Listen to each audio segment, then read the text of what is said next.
Welcome to my channel. இன்றைக்கி சமையலில் நம்ம பார்க்க போகிறது எக் ரோஸ்ட்டு. எக் ரோஸ்ட்டு செய்கிறதுக்கு முட்டை 7 முட்டை எடுத்துருக்கேன், 3 பெரிய வெங்காயம், 3 தக்காளி, 5 பச்சை மிளகாய் கீறி வச்சுருக்கேன், மிளகாத்தூள், மல்லித்தூள், மஞ்சள் தூள், கரம் மசாலா. இதெல்லாம் ஒரு மஞ்சள் தூள் வந்து ஒரு சிட்டிகை, மிளகாத்தூள் ஒரு ஸ்பூன், மல்லித்தூள் 2 ஸ்பூன், கரம் மசாலா ஒரு அரை ஸ்பூன் எடுத்துருக்கேன். இஞ்சி பூண்டு பேஸ்ட்டு ஒரு 2 ஸ்பூன்.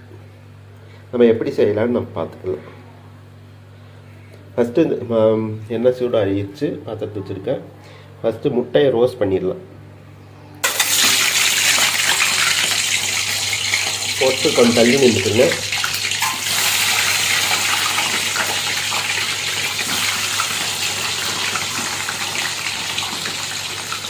ரோஸ்ட் ஆகிட்டு எக்கு ரோஸ்ட் பண்ணி எடுத்துட்டேன்.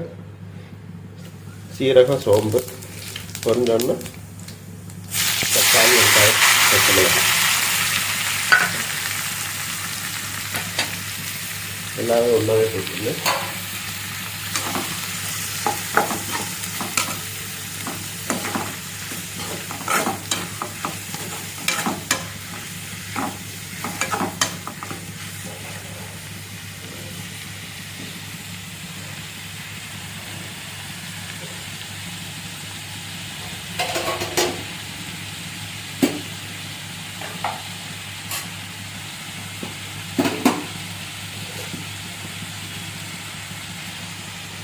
உப்பு பதங்கையிலே தேவையான அளவு உப்பு போட்டு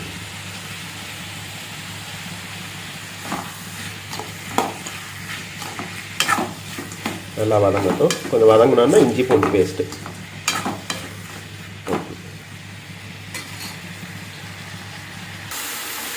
நல்லா வதங்கிடுச்சு. எண்ணெயெல்லாம் தூக்கி சேர்ந்துருச்சு.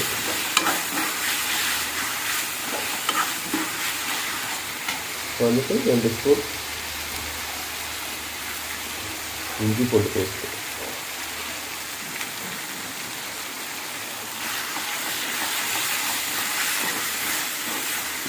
இது நல்லா வதங்கணும்.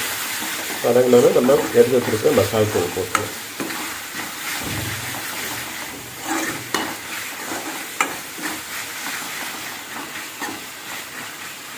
ரொம்ப உரப்பாலும் தேவையில்லை, மைல்டாக இருந்தாலும் போதும். இஞ்சி பூண்டு நல்லா வதங்கிடுச்சு. இப்போ நம்ம எடுத்து வச்சுருக்கிற மசாலா தூள்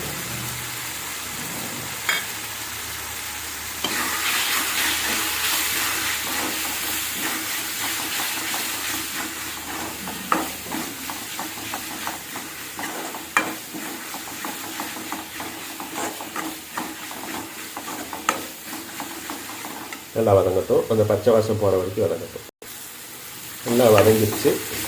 இந்த மசாலெலாம் ஒன்று சேர்ந்து வேகிறதுக்காக கொஞ்சம் போல் தண்ணி, இஞ்சி பூண்டு பேஸ்ட் அரைச்சி வச்சுருக்கேன் தண்ணி அதில் ஊற்றிட்டேன்.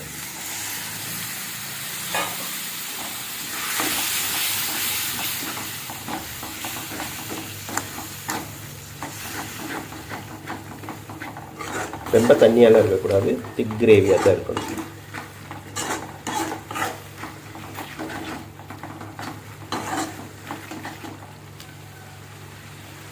கொஞ்சம் இதே இது நம்ம ஆப்பம், இட்லி, தோசை இதுக்கெல்லாம் ஊற்றிக்கணும் அப்படின்னு சொன்னால் கொஞ்சம் போல் தேங்காய் பால் எடுத்து ஊற்றினோம்னா நம்மளுக்கு டேஸ்ட்டாக சூப்பராக இருக்கும்.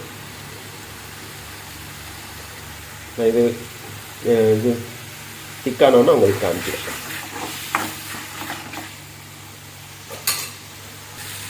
எல்லாம் வெந்துருச்சு. எண்ணெயெல்லாம் நல்லா பிரிஞ்சு வச்சுக்கணும் சரி.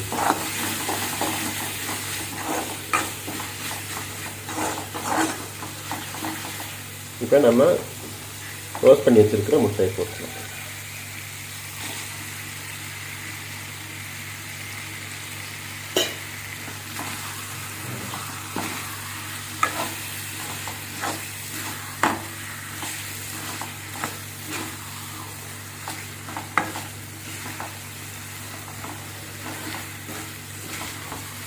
சூப்பரான எக் ரோஸ்ட் ரெடி. நீங்களும் ட்ரை பண்ணி பாருங்கள், எப்படி இருக்குன்னு கமெண்டில் சொல்லுங்கள். ஸ்டவ் ஆஃப் பண்ணிட்டேன், டிஸ்பிளேயில் காமிக்கிறேன். சூப்பரான எக் ரோஸ்ட் ரெடி. நீங்களும் வீட்டில் ட்ரை பண்ணி பாருங்கள். ட்ரை பண்ணி பார்த்துட்டு கமெண்டில் எப்படி இருக்குன்னு சொல்லுங்கள். லைக் பண்ணுங்கள், சப்ஸ்கிரைப் பண்ண மறந்துடாதீங்க. அடுத்த வீடியோவிலேருந்து சந்திக்கும் வரை உங்களிடம் விடைபெறும் லக்ஷ்மணன்.